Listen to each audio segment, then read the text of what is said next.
जोहार संगी साथी। मैं आप सभी का स्वागत करता हूं आज की इस नई वीडियो में। आज के इस वीडियो में पंच परगनिया से संबंधित मोस्ट इंपॉर्टेंट ऑब्जेक्टिव क्वेश्चंस को देखेंगे, जो कि आपके आने वाले परीक्षा के दृष्टिकोण से बहुत अधिक महत्वपूर्ण होने वाले हैं। आज के इस वीडियो में जितने भी प्रश्नों को शामिल किए गए हैं वे सारे प्रश्न झारखंड के किसी न किसी परीक्षा में पूछे गए प्रश्न हैं। इसीलिए आज का ये वीडियो आपके लिए बहुत अधिक महत्वपूर्ण हो जाता है। इस वीडियो को शुरू से अंत तक जरूर से देखिएगा। आज के इस वीडियो में आपको पता चलेगा कि आपके आने वाले परीक्षा में किस प्रकार के क्वेश्चंस बनेंगे। पंच परगनिया बहुत ही आसान भाषा है। अगर आप थोड़ा सा अच्छे से प्रैक्टिस करते हैं तो 95% मार्क्स लाने से आपको कोई नहीं रोक सकता है। इन्हीं सब बातों के साथ चलिए आज की इस वीडियो को शुरू करते हैं। अगर आप चैनल पर नए हैं, अभी तक चैनल को सब्सक्राइब नहीं किए हैं तो इसे जरूर सब्सक्राइब कर दे। सामने के बेल के आइकन को भी प्रेस करके रख सकते हैं। और अगर आपने इस वीडियो को अभी तक लाइक नहीं किया है तो इसे जरूर लाइक कर दे। इन्हीं सब बातों के साथ चलिए क्वेश्चन नंबर 1 को देखते हैं। आपको 5 सेकंड का टाइम मिलेगा हर क्वेश्चन में। आप स्वयं से आंसर देने का प्रयास कर सकते हैं, ठीक है। आज का पहला प्रश्न है, परमानंद महतो के अनुजाई संज्ञा केर कोनटा भेद ना लागे। कौन सा भेद ऐसा है जो कि परमानंद महतो के अनुसार नहीं है? जातिवाचक संज्ञा, द्रव्यवाचक संज्ञा, व्यक्तिवाचक संज्ञा या फिर भाववाचक संज्ञा। चलिए क्वेश्चन नंबर 1 का करेक्ट आंसर देने का प्रयास कीजिए। इस क्वेश्चन का करेक्ट आंसर हो जाएगा ऑप्शन बी, द्रव्यवाचक संज्ञा, ठीक है। इससे पहले भी हम लोगों ने पढ़ा था, परमानंद महतो के अनुसार संज्ञा के 3 भेद होते हैं। 3 भेद कौन कौन सा है? व्यक्तिवाचक संज्ञा, जातिवाचक संज्ञा और भाववाचक संज्ञा। परमानंद महतो के अनुसार द्रव्यवाचक संज्ञा जो है ये संज्ञा के भेद नहीं है। और 2 महत्वपूर्ण राइटर हैं। कुल मिलाकर के पंच परगनिया के 3 महत्वपूर्ण राइटर है जिसका आपको ग्रामर पढ़ने की आवश्यकता है। करमचंद आहिर, परमानंद महतो और चंद्रमोहन महतो। करमचंद आहिर के अनुसार संज्ञा के 5 भेद होते हैं। जिस प्रकार हिंदी के संज्ञा के 5 भेद होते हैं, उसी प्रकार करमचंद आहिर के अनुसार संज्ञा के 5 भेद होते हैं। परमानंद महतो के अनुसार 3 भेद होते हैं और चंद्रमोहन महतो के अनुसार संज्ञा के 2 भेद होते हैं, जुइबा और ओजीबा। इनसे बहुत अधिक प्रश्न बनते हैं। तीनों ही राइटर के बारे में याद रखने की आपको आवश्यकता है। चलिए नेक्स्ट क्वेश्चन की ओर चलते हैं। Question number 2। क्वेश्चन नंबर 2 है, जे आर से केसोन सर्वनाम है के। जे और से ये किस प्रकार का सर्वनाम है ये आपको बताना है। क्या निजवाचक सर्वनाम है, क्या अनिश्चयवाचक सर्वनाम है, क्या संबंधवाचक सर्वनाम है या फिर प्रश्नवाचक सर्वनाम है। चलिए क्वेश्चन नंबर 2 का करेक्ट आंसर देने का प्रयास करेंगे। जे आर से केसोन सर्वनाम है के। जे और से किस प्रकार का सर्वनाम है? तो इस क्वेश्चन का करेक्ट आंसर हो जाएगा, जे आर से किस प्रकार का सर्वनाम है? संबंधवाचक सर्वनाम। सर्वनाम मैंने पढ़ा दिया था, फिर भी मैं एक बार फिर से बता देता हूँ। सर्वनाम के 6 भेद होते हैं। जिस प्रकार हिंदी में सर्वनाम के 6 भेद होते हैं, उसी प्रकार पंच परगनिया में भी सर्वनाम के 6 भेद होते हैं। कौन कौन से भेद हैं? पुरुषवाचक, निश्चयवाचक, अनिश्चयवाचक, प्रश्नवाचक, निजवाचक, संबंधवाचक। ये 6 भेद होते हैं सर्वनाम के, याद रखेंगे, बहुत अधिक इंपॉर्टेंट क्वेश्चन है।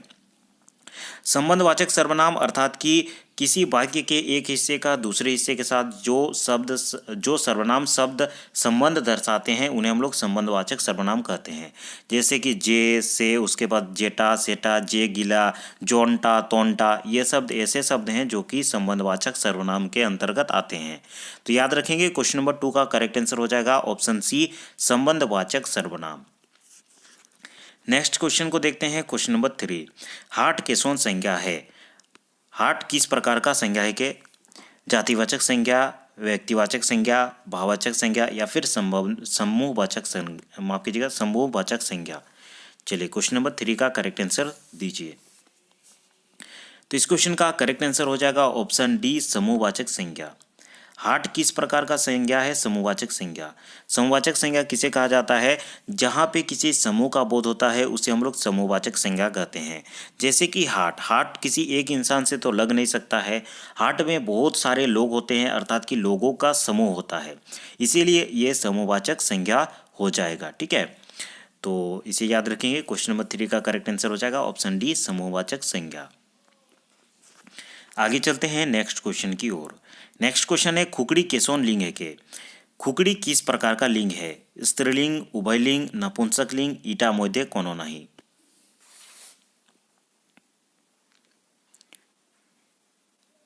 हिंदी और पंच परगनिया में जो लिंग है उसमें बहुत अधिक फर्क पड़ता है। हिंदी में जैसे कि मुर्गा और मुर्गी, मुर्गी को आप स्त्रीलिंग कहते हैं, मुर्गा को आप पुल्लिंग कहते हैं। लेकिन यहाँ पे जो खुकड़ी है ये दोनों ही प्रकार से उपयोग हो सकता है, इसलिए इसका करेक्ट आंसर हो जाएगा उभयलिंग। ठीक है, ऑप्शन बी आपका करेक्ट आंसर हो जाएगा उभयलिंग। तो क्वेश्चन नंबर 4 का करेक्ट आंसर हो जाएगा ऑप्शन बी उभयलिंग, याद रखेंगे। नेक्स्ट क्वेश्चन की ओर आगे चलते हैं। क्वेश्चन नंबर 5, घास कौन पुरुष है के? घास किस प्रकार का पुरुष है? उत्तम पुरुष, अन्य पुरुष, मध्यम पुरुष या फिर उभय पुरुष? चलिए क्वेश्चन नंबर 5 का करेक्ट आंसर दीजिए। क्वेश्चन नंबर 5 का करेक्ट आंसर हो जाएगा ऑप्शन बी अन्य पुरुष। ठीक है, अन्य पुरुष, ऑप्शन बी आपका करेक्ट आंसर हो जाएगा अन्य पुरुष। अन्य पुरुष किसे कहा जाता है? जेकोर बारे कोहल जायला चाहे धुरे काम करेला ओके अन्य पुरुष कोहल जायला। ठीक है, जैसे कि ई उ उमोन उ सब क्या है? अन्य पुरुष है। पुरुष के 3 भेद होते हैं, आप सभी को पता होगा, इससे पहले मैंने पढ़ा भी चुका है। पुरुष के कितने भेद होते हैं? 3 भेद होते हैं, उत्तम पुरुष, मध्यम पुरुष और अन्य पुरुष। ठीक है, उत्तम पुरुष जो खुद कहता है, ठीक है, जे खुद कहेला सेटा के हम लोग उत्तम पुरुष कहल जाएला। जो खुद से कहता है जैसे कि मोय, हमरे, हमें, ये सब क्या है? उत्तम पुरुष है, जो खुद से कहता है। मध्यम पुरुष जे सामने रोई के सुनेला चाहे करेला से के उत्तम पुरुष मध्यम पुरुष कहल जाएला। ठीक है, मध्यम पुरुष उसे कहते हैं जो कि सामने रहकर कहता है या फिर सुनता है, उसे हम लोग मध्यम पुरुष कहते हैं। जैसे कि तोय, तोहरे, तोहरे सोब, उसको हम लोग मध्यम पुरुष कहेंगे। और अन्य पुरुष जिसके बारे में कहा जाता है उसको हम लोग अन्य पुरुष कहते हैं।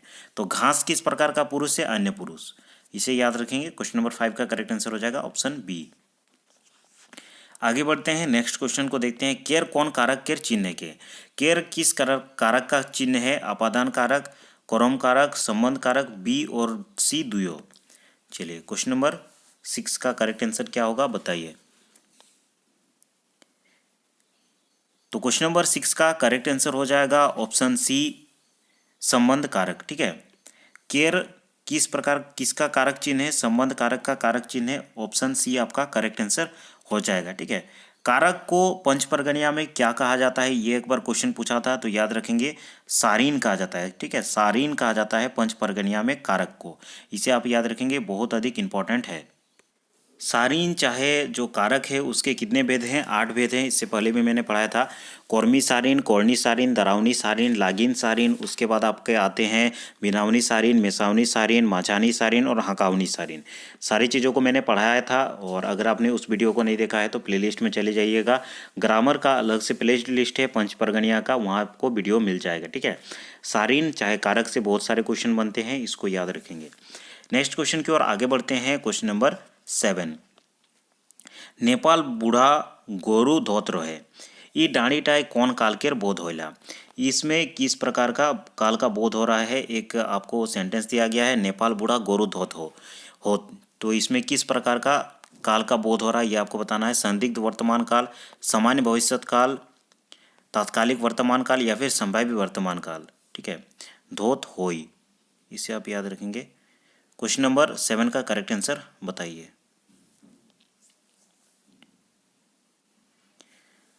क्वेश्चन नंबर 7 का करेक्ट आंसर हो जाएगा ऑप्शन ए। ठीक है, ऑप्शन ए आपका करेक्ट आंसर हो जाएगा, संदिग्ध वर्तमान काल। जो सेंटेंस दिया गया है ये किस प्रकार का काल है? संदिग्ध वर्तमान काल, ऑप्शन ए आपका करेक्ट आंसर हो जाएगा। संदिग्ध वर्तमान काल आप किस प्रकार से पहचानेंगे ये भी मैंने बताया था, जैसे कि गुरोत हो, धोत हो, मिसोत हो, ये सब अगर लास्ट में रहता है तो आपको पता चल जाएगा कि वो संदिग्ध वर्तमान काल है। ठीक है, धोत होई, जैसे कि इसमें धोत होई है तो ये संदिग्ध वर्तमान काल हो गया। उसके बाद आपका रहेगा घुरोत होई, होई, इस प्रकार का भी अगर लास्ट में रहेगा तो आपको पता चल जाएगा वो संदिग्ध वर्तमान काल है। ठीक है, वर्तमान काल के 3 भेद होते हैं, मैंने पढ़ाया था, सामान्य वर्तमान काल, तात्कालिक वर्तमान काल और संदिग्ध वर्तमान काल। तो नेपाल बूढ़ा गोरु धोत हो ये किस प्रकार का काल है? संदिग्ध वर्तमान काल, ऑप्शन ए आपका करेक्ट आंसर हो जाएगा। ठीक है, काल का वीडियो भी अवेलेबल है, आप जाकर के प्लेलिस्ट में चेक कर सकते हैं। नेक्स्ट क्वेश्चन को देखते हैं। क्वेश्चन नंबर 8, करमचंद आहिर भूतकाल केर कोईटा भेद कोई रोहें? करमचंद आहिर जो हैं उनके व्याकरण के अनुसार भूतकाल के कितने भेद हैं? 5टा, 6टा, 3टा या फिर 2टा? चलिए क्वेश्चन नंबर 8 का करेक्ट आंसर देने का प्रयास करेंगे। करमचंद आहिर के अनुसार काल के कितने, माफ कीजिएगा, भूतकाल के कितने भेद हैं? क्वेश्चन नंबर 8 का करेक्ट आंसर हो जाएगा ऑप्शन बी। ठीक है, भूतकाल के कितने भेद है? छोटा भेद है। ठीक है, कौन कौन सा भेद? सामान्य भूतकाल, आसन्न भूतकाल, पूर्ण, अपूर्ण, संदिग्ध, हेतु हेतु, मजबूत। ये 6 भेद करमचंद आहिर ने भूतकाल के बताए थे। इनको भी मैंने पढ़ा दिया है। ऑप्शन बी आपका करेक्ट आंसर हो जाएगा। चलिए आगे बढ़ते हैं, नेक्स्ट क्वेश्चन को देखते हैं। क्वेश्चन नंबर 9, काम कर एखन एखन पूरा होएक पता चलेला उ कालटाके कहल जाएला। सामान्य भूतकाल, पूर्ण भूतकाल, आसन्न भूतकाल या फिर संदिग्ध भूतकाल। क्वेश्चन नंबर 9 का करेक्ट आंसर देंगे।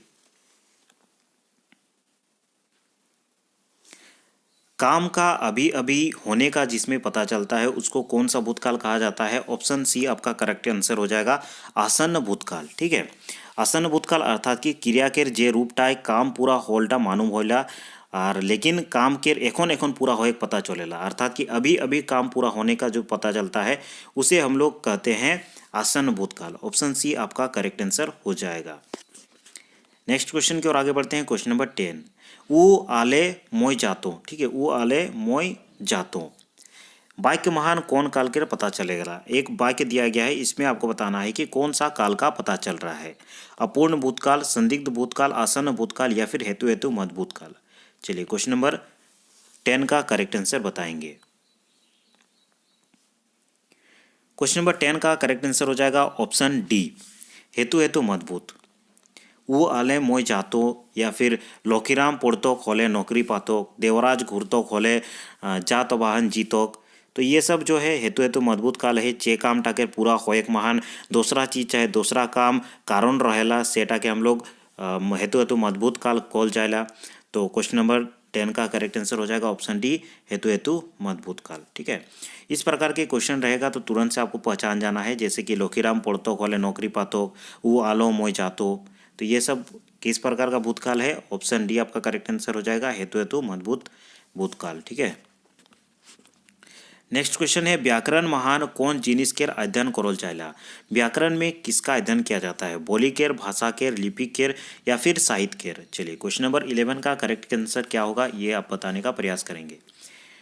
तो व्याकरण में किसका अध्ययन किया जाता है? भाषा का अध्ययन किया जाता है। व्याकरण हम लोग क्यों पढ़ते हैं? भाषा के शुद्धिकरण से। अगर आपको व्याकरण पता होगा तो आप शुद्ध भाषा का प्रयोग कर पाएंगे। तो इसका करेक्ट आंसर हो जाएगा ऑप्शन बी, भाषा केर। नेक्स्ट क्वेश्चन है कि क्वेश्चन नंबर 12, गाछले आम गिरलोक ई बाइकटाय कोईटा संज्ञा है? गाछले आम गिरलोक इसमें कितना संज्ञा है ये आपको बताना है। एकटा, दुईटा, तीनटा या फिर चारटा। चलिए क्वेश्चन नंबर 12 का करेक्ट आंसर बताने का प्रयास करेंगे। तो इसमें दो प्रकार का संज्ञा है, दुईटा दो तो संज्ञा है, गाछ और आम ये दो संज्ञा है। तो इसमें पूछा गया था कि कितना संज्ञा है, तो दो संज्ञा है। ऑप्शन बी आपका करेक्ट आंसर होगा।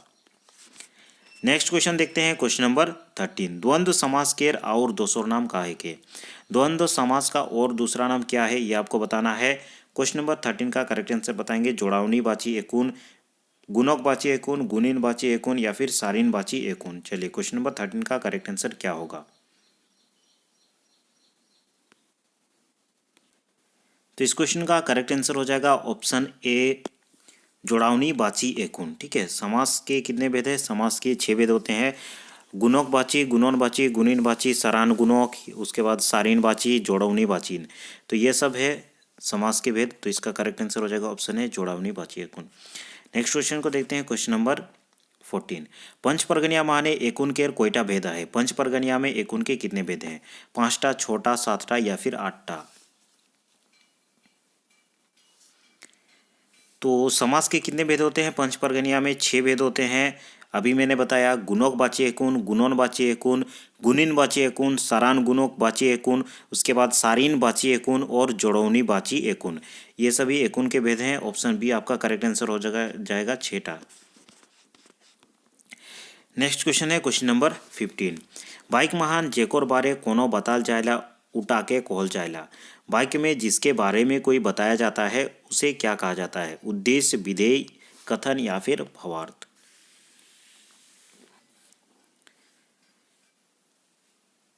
तो जेकोर बारे कोनो बताल जायला, जिसके बारे में कुछ बताया जाता है उसे हम लोग कहते हैं ऑप्शन ए, उद्देश्य। तो क्वेश्चन नंबर 15 का करेक्ट आंसर हो जाएगा ऑप्शन ए, उद्देश्य।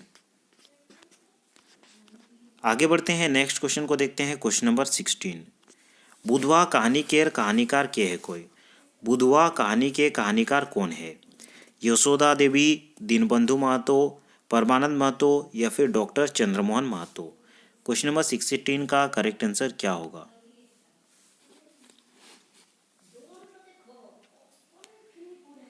इस क्वेश्चन का करेक्ट आंसर हो जाएगा ऑप्शन डी, चंद्रमोहन महतो। बुधवा कहानी के रचनाकार कौन है? बुधवा कहानी के कौन लिखा गया है? बुधवा कहानी किसके द्वारा लिखा गया है? ऑप्शन डी आपका करेक्ट आंसर हो जाएगा, डॉक्टर चंद्रमोहन महतो के द्वारा बुधवा कहानी लिखा गया है। तो इसका करेक्ट आंसर होगा option D, doctor Chandramohan Mahato.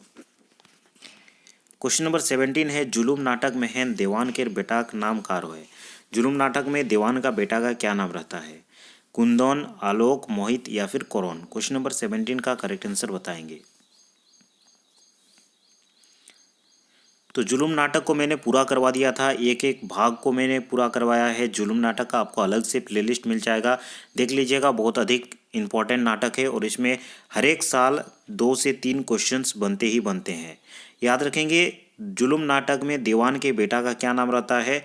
मोहित। ठीक है, ऑप्शन सी आपका करेक्ट आंसर हो जाएगा।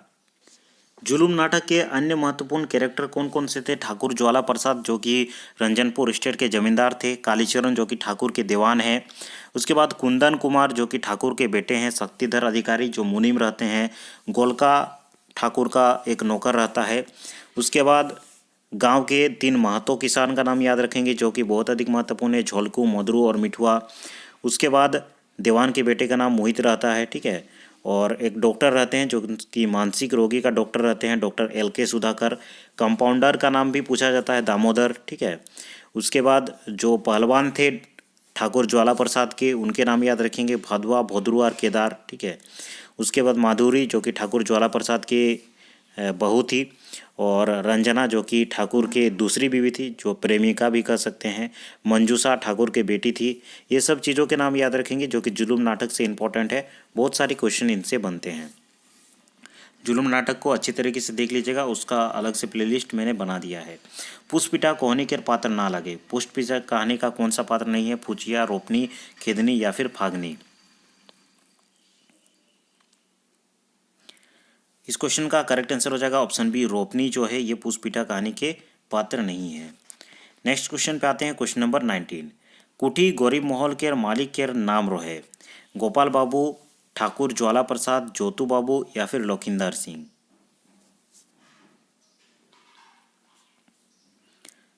तो कुठी गरीब महल के मालिक के रहे, ऑप्शन सी आपका करेक्ट आंसर हो जाएगा, जोतू बाबू। ऑप्शन सी करेक्ट आंसर हो जाएगा। नेक्स्ट क्वेश्चन पे आते हैं, क्वेश्चन नंबर 19, माफ कीजिएगा 20, काड़ा दादा और बेजरी। ये कहानी भी मैंने पढ़ा दिया था। लोक कहानी माने काड़ा दादा और बेजरी के जन्म का लेख हो रहे, मानुष और पोरी रानी लेख, चोरोई आड़ा लेख, आकाश लेख या फिर पृथ्वी भीतर लेख। क्वेश्चन नंबर 20 का करेक्ट आंसर बताने का प्रयास करेंगे। तो इस क्वेश्चन का करेक्ट आंसर हो जाएगा ऑप्शन बी, चोरोई आड़ा लेख। जितने भी क्वेश्चंस आज के इस वीडियो में बने थे, सारे चैप्टर को मैंने कंप्लीट करवा दिया है। ठीक है, आज के इस वीडियो में हम लोगों ने 20 मोस्ट इंपॉर्टेंट क्वेश्चंस को देखे जो कि पंच परगनिया भाषा के लिए बहुत अधिक महत्वपूर्ण है और किसी न किसी परीक्षा में पूछे गए प्रीवियस ईयर के क्वेश्चंस थे। इसी प्रकार अगर आप अन्य वीडियोज़ को देखना चाहते हैं तो चैनल के प्लेलिस्ट को विजिट कर सकते हैं, सारे वीडियोज़ आपको मिल जाएंगे। आगे आने वाले वीडियोज़ को देखने के लिए चैनल को जरूर से जरूर सब्सक्राइब करके रखें, वीडियो को जरूर से लाइक कर दे। आज के इस वीडियो को देखने के लिए धन्यवाद। अगले वीडियो में हम लोग फिर मिलते हैं।